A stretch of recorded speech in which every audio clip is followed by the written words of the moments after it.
بسم اللہ الرحمن الرحیم۔ ربیع بن سلیمان رحمہ اللہ کہتے ہیں کہ میں حج کے لیے جا رہا تھا، میرے ساتھ میرے ساتھی بھی تھے۔ جب ہم کوفہ پہنچے تو وہاں ضروریات سفر خریدنے کے لیے بازاروں میں گھوم رہا تھا کہ دیکھا کہ ایک ویران سی جگہ پر ایک خچر مرا ہوا تھا اور ایک عورت جس کے کپڑے بہت پرانے بوسیدہ سے تھے، چاقو لیے ہوئے اس کے گوشت کے ٹکڑے کاٹ کاٹ کر ایک زنبیل میں رکھ رہی تھی۔ مجھے یہ خیال ہوا کہ یہ مردار گوشت لے جا رہی ہے، اس پر سکوت ہرگز نہیں کرنا چاہیے، شاید یہ عورت لوگوں کو یہی پکا کر کھلاتی ہو، سو میں چپکے سے اس کے پیچھے ہو لیا، اس طرح کہ وہ مجھے نہ دیکھ سکے۔ وہ عورت ایک بڑے مکان میں پہنچی جس کا دروازہ بھی اونچا تھا۔ اس نے جا کر دروازہ کھٹکھٹایا، اندر سے آواز آئی، کون ہے؟ اس نے کہا، کھولو، میں بدحال ہوں۔ دروازہ کھولا گیا اور گھر میں 4 لڑکیاں نظر آئیں جن کے چہرے سے بدحالی اور مصیبت کے آثار ظاہر ہو رہے تھے۔ وہ عورت اندر آ گئی اور زنبیل ان لڑکیوں کے سامنے رکھ دی۔ میں کواڑوں کی درزوں سے جھانک رہا تھا، میں نے دیکھا اندر سے گھر بالکل برباد اور خالی تھا۔ اس عورت نے روتے ہوئے لڑکیوں سے کہا، اس کو پکا لو اور اللہ کا شکر ادا کرو۔ وہ لڑکیاں گوشت کاٹ کاٹ کر اس کو آگ پر بھوننے لگیں۔ مجھے بہت تکلیف ہوئی۔ میں نے باہر سے آواز دی، اے اللہ کی بندی، اللہ کے واسطے اس کو نہ کھانا۔ وہ کہنے لگی، تو کون ہے؟ میں نے کہا، میں ایک پردیسی ہوں۔ اس نے جواب دیا، تو ہم سے کیا چاہتا ہے؟ 3 سال سے نہ ہمارا کوئی معین اور نہ کوئی مددگار ہے، تو کیا چاہتا ہے؟ میں نے کہا، مجوسیوں کے ایک فرقے کے سوا مردار کا کھانا کسی مذہب میں جائز نہیں۔ وہ کہنے لگی، ہم خاندان نبوت کے شریف سید ہیں۔ ان لڑکیوں کا باپ بڑا شریف آدمی تھا، وہ اپنے ہی جیسوں سے ان کا نکاح کرنا چاہتا تھا، لیکن نوبت نہ آئی، اس کا انتقال ہو گیا۔ جو ترکہ اس نے چھوڑا تھا وہ سب ختم ہو گیا۔ ہمیں معلوم ہے کہ مردار کھانا جائز نہیں، لیکن اضطرار میں جائز ہوتا ہے۔ ہمارا 4 دن کا فاقہ ہے۔ ربیع کہتے ہیں، اس کے حالات سن کر میں بے چین ہو گیا اور اپنے ساتھیوں سے آ کر کہا، میرا تو حج کا ارادہ نہیں رہا۔ سب نے سمجھایا لیکن میں نے کسی کی نہیں سنی۔ میں نے اپنے کپڑے اور احرام کی چادریں اور جو سامان میرے ساتھ تھا وہ سب لیا اور نقد 600 درہم تھے وہ لیے اور ان میں سے 100 درہم کا آٹا خریدا اور باقی درہم آٹے میں چھپا کر اس بڑھیا کے گھر پہنچا اور یہ سب سامان اور آٹا وغیرہ اس کو دے دیا۔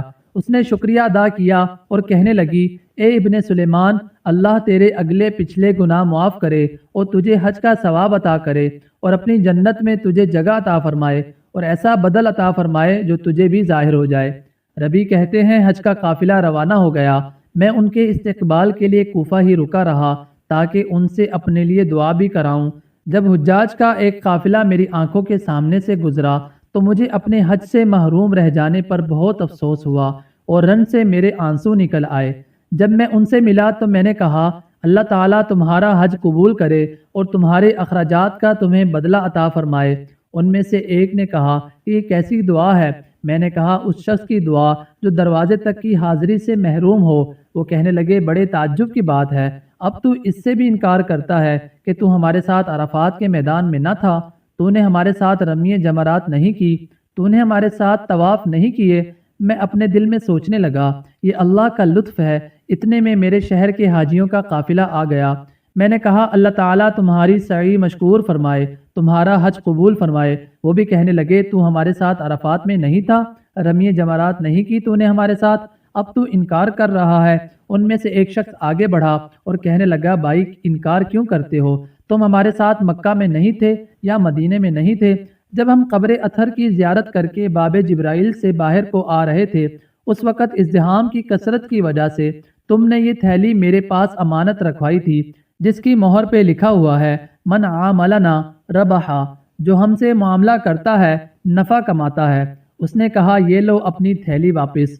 ربیع رحمہ اللہ کہتے ہیں، میں نے اس تھیلی کو کبھی اس سے پہلے دیکھا بھی نہ تھا۔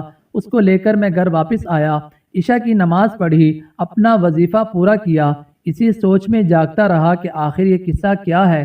اسی کشمکش میں آنکھ لگ گئی تو میں نے حضور اکرم صلی اللہ علیہ وسلم کی خواب میں زیارت کی۔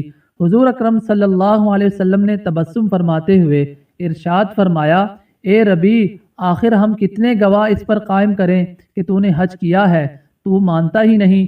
بات یہ ہے کہ جب تو نے اس عورت پر جو میری اولاد میں سے تھی خرچ کیا اور اپنا حج کا ارادہ ملتوی کیا تو اللہ نے اس کا نعم البدل تجھے عطا فرمایا۔ اللہ نے ایک فرشتہ تیری صورت کا بنا کر اس کو حکم دیا کہ وہ قیامت تک ہر سال تیری طرف سے حج کیا کرے، اور دنیا میں تجھے یہ عوض دیا کہ 600 درہم کے بدلے 600 دینار یعنی اشرفیاں عطا کی۔ ربیع رحمہ اللہ کہتے ہیں جب میں سو کر اٹھا تو اس تھیلی کو کھول کر دیکھا تو اس میں 600 اشرفیاں موجود تھیں۔